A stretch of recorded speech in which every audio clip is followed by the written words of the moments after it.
reenactment of the moment that the tanks took to the streets of Manila, to EDSA in particular, which is the main thoroughfare, and they were greeted by human shields, as it were. Millions of people who had surrounded the military base that's behind me, where a group of soldiers had mutineered against then President Marcos. And it was while they were surrounding those soldiers outside this military base that people power really took hold. And after 4 days, the dictator was gone. So they will be recreating the moment that that announcement was made to the crowds here. Now, you must remember, 1986, there was no social media at that time as you might know it today. There was no Twitter, there was no Facebook, there was definitely no internet, and not even really any kind of mobile phones. Most of this was done through transistor AM radios. Margaret, in your report there, you mentioned some degree of disappointment. What is it that people feel people power must achieve now in this phase?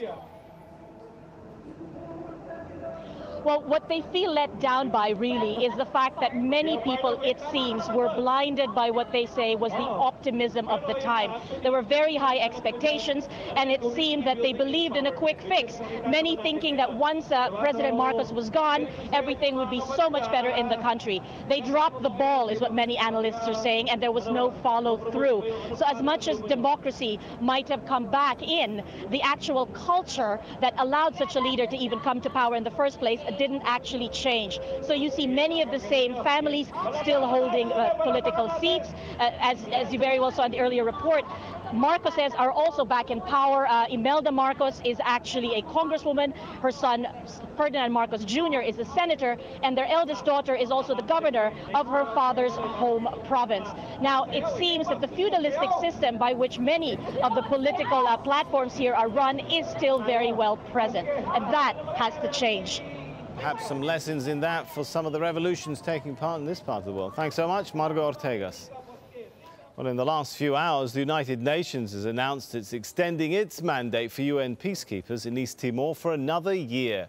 Well, since gaining independence from Indonesia more than a decade ago, the tiny nation of East Timor has struggled to look after its own security. Drew Ambrose has the details.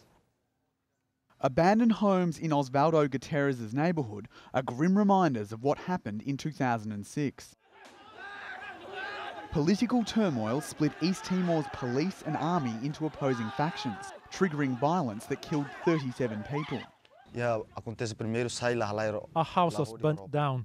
I was emotional and traumatized and could only think about saving my life. We heard gunfights between the two forces from our compound.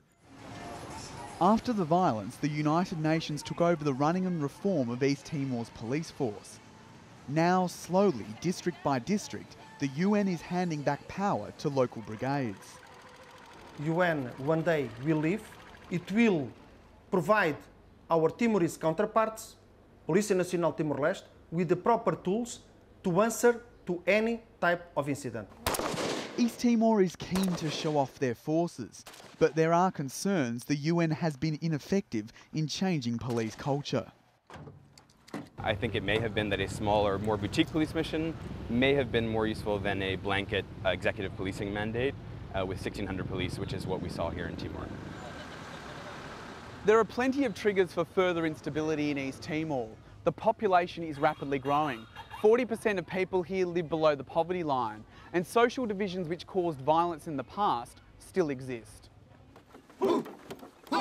In a country where a rebel resistance fought a 24-year war for independence, these police brigades believe they can again beat the odds on their own. Drew Ambrose, AlJazeera, Dili, East Timor. Toyota is recalling more than 2 million vehicles in the United States. It's the latest safety scare involving the world's #1 car maker.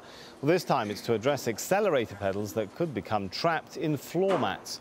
Toyota has now recalled more than 14 million vehicles globally since 2009 and faces dozens of lawsuits from owners. Boeing has beat Airbus to a $35 billion contract with the US Air Force. Pentagon officials said Boeing would be awarded an initial $3.5 billion to design and deliver 18 refueling tanker jets in 6 years' time. Well, it'll be the third effort in almost 10 years to start replacing tankers, which date back to the 1950s. And now roaring off to space for the very last time. 2, 1. The final mission to the final frontier, at least for the shuttle Discovery, launched off from Kennedy Space Center into the Florida sky. It's on an 11-day mission to supply the International Space Station. Shuttle spotters will get just 2 more chances to view a liftoff. Endeavour and Atlantis make their final flights by June.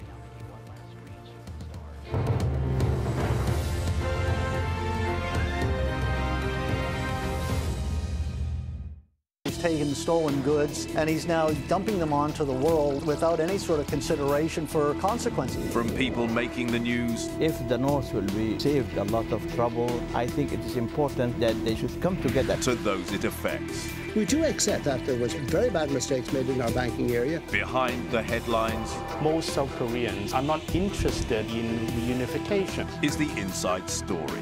At this time on Al Jazeera. A new world driven by new media. This is a very peculiar moment in media history. Analyzing the media's role in shaping modern history.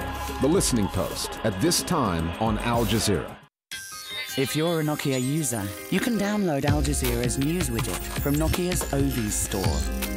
The news widget, available on compatible Nokia devices, gives users quick and easy access to real-time news updates from Al Jazeera English. See the world in real time. Al Jazeera Mobile. The times change. The instruments evolve. The battlegrounds shift. This is America! Our country! But the international struggle continues. He was murdered! Uncompromising, hard-hitting investigations. I can't get no justice from no one in Jamaica. People and Power, at this time on Al Jazeera. Rhythms of resistance. A part of the struggle and popular resistance is art. Through my art, I resist. Resistance is my art, and my art is my war. Musicians using music as a way to maintain their cultural identity. I believe that when I sing to the world, I portray Palestine through my voice, my singing, and my songs. Songs from the lost homeland. At this time, on Al Jazeera.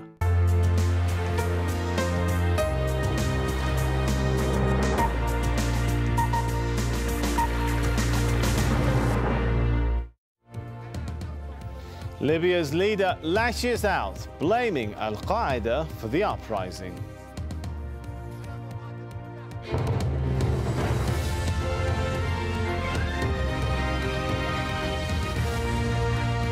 Hello and welcome to Al Jazeera live from Doha. I'm Sami Zaidan.